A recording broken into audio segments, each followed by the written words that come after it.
The other day I caught myself watching some clips of The Office again. Yeah, I know, again. The thing is, I remember how despicable Michael was. Those make you look so ugly. Pam, in order to get hotter, you take glasses off. And how much I care about him in the end. What a great boss you turned out to be. And I know the writers had to put in a lot of effort to make this character work, but if I have to choose one moment when they fully showed or achieved the essence of the real Michael, it would be the episode Business School, which, in my opinion, marked a turning point in the character of Michael Scott. He went from being the despicable boss to showing himself as a good-hearted person. But to get to this point, the writers had to make some mistakes and trials until, thanks to the scene with Pam, they were able to reveal the true Michael Scott. But what was Michael like before this episode? This episode in particular belongs to the third season, number 16, so to answer the question, we'll have to review Michael before this. It is well known that during the first season of the series, Greg Daniels and the writers were trying to build several concepts of the series that were still somewhat attached to the British version, but at the same time in the process of adapting it to another audience. Michael was a great example of this process, as the Michael we see in the first season is radically different from the Michael of the other seasons. To be honest, I only managed to watch this season a couple of times due to the cringe it produced in me, but I clearly remember that Michael was quite despicable, perhaps not intentionally as always, but his indiscretions were much more frequent and intense, as was quite evident in the Diversity Day episode. Try my googie googie. Try my googie googie. Try my googie googie. It's true that they were the first episodes, but even so, the only side of Michael that was shown was the clumsy, rude side with no significant relationships. It also didn't help that the other members of the office didn't treat him well, which ultimately made it difficult for the viewer of the series to empathize with this disheveled and cringy boss. Fortunately for the second season, the writers realized that if they wanted the show to last a few seasons, unlike the British version, they would have to make some adjustments. First, his appearance was changed to something more professional, and the level of competence as a worker was emphasized, making it clear that despite all the stupid things he could do, he could also still be a great salesman and a businessman. Additionally, the other members showed that despite how insufferable he could be, they also cared about him.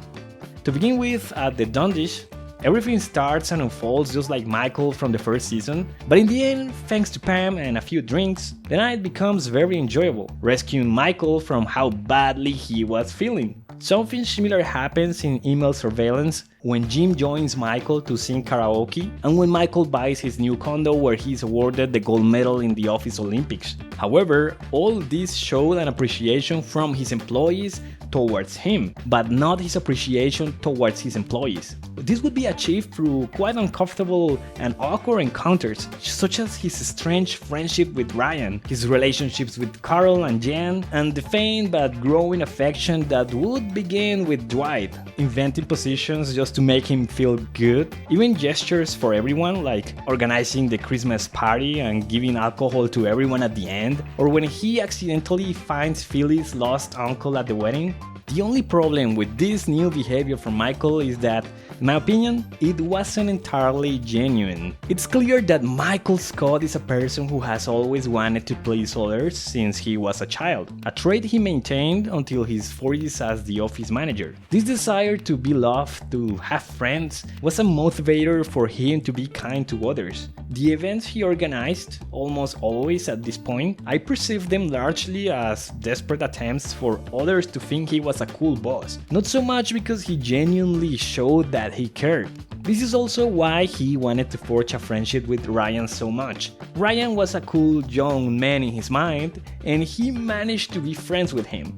Well, in Michael's mind, he was also cool, even by the strangest means. Oh, Ryan, I need a girlfriend so bad. Michael, let me go.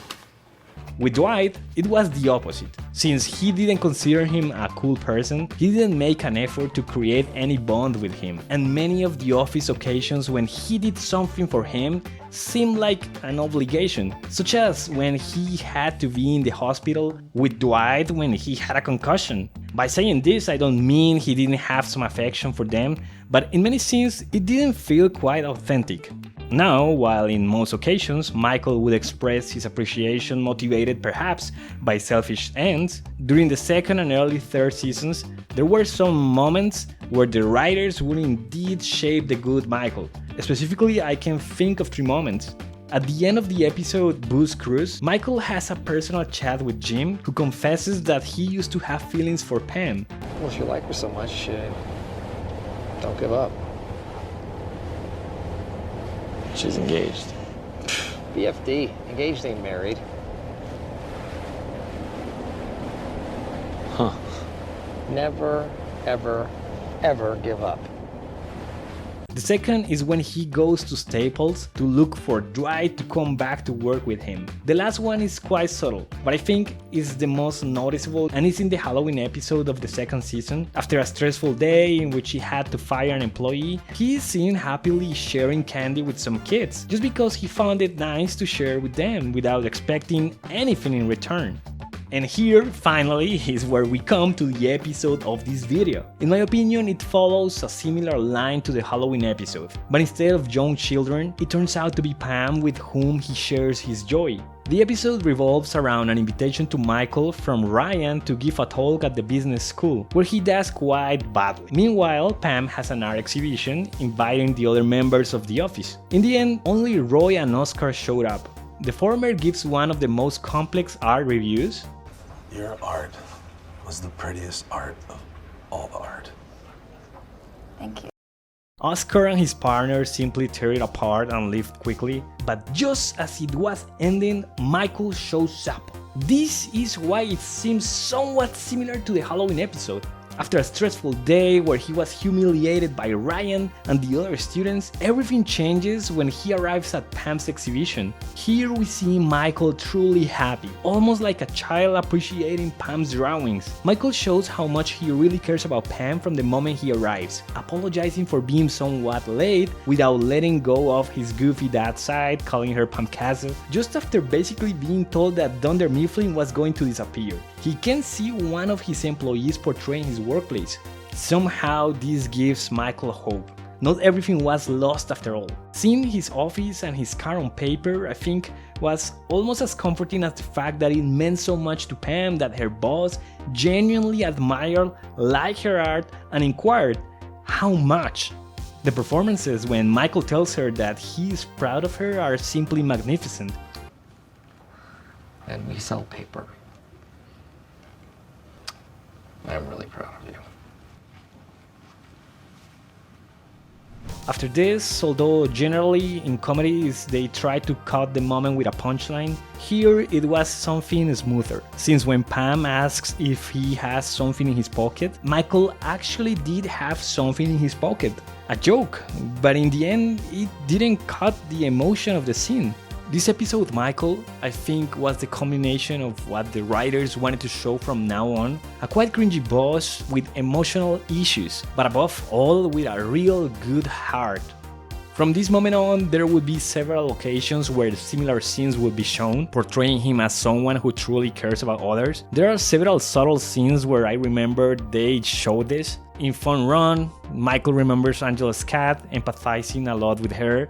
In Survivor Man from season 4, Michael decides to go to a forest and try to survive, and at one point he surprisingly remembers that it's Creed's birthday. Another example, but one that I honestly haven't dared to watch again in full, is in Scott's Thoughts, when he remembers all the kids' names and shows concern for their lives. Towards the end, these kind of moments become more frequent and with a more developed character, such as when he gives a recommendation letter to Dwight and they end up playing paintball, or when he shows up to Dwight's wedding.